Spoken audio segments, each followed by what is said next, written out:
Всем добрый день, дорогие друзья! Сегодня мы с вами находимся в коттеджном поселке Орловская, 2. И за моей спиной мы видим этот чудесный дом, 110 квадратных метров, газоблок, облицовка кирпичом. Пойдемте посмотрим, что же там внутри.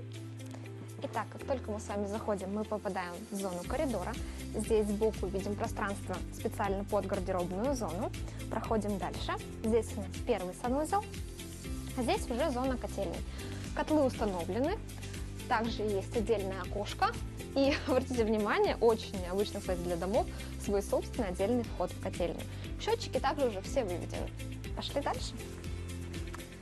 И мы попадаем с вами, наверное, в любимое место всех в домах, это зона кухни-гостиной.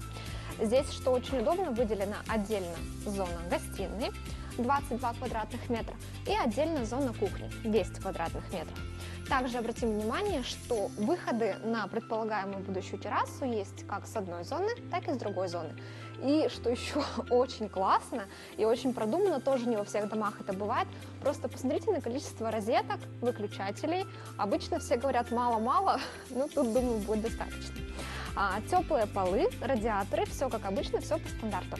Идем. Здесь у нас также есть такое хитрое углубление. Оно сделано специально под шкаф, где можно хранить какие-то вещи нужные. Идем дальше. Попадаем в первую комнатку. Она у нас с вами 11 квадратных метров. Тоже розеток очень много. Собственно, как и во второй комнате.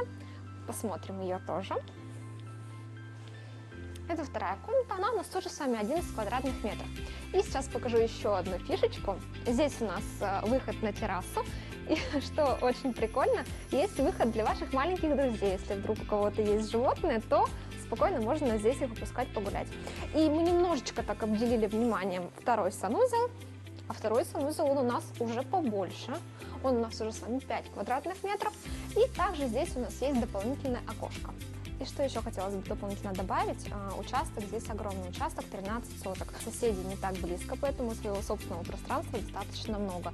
И еще один немаловажный плюс, здесь помимо электрокотла есть также газовый котел. Газ уже заведен в дом, а это очень круто, потому что во многих коттеджных поселках до сих пор, к сожалению, используются только электрокотлы.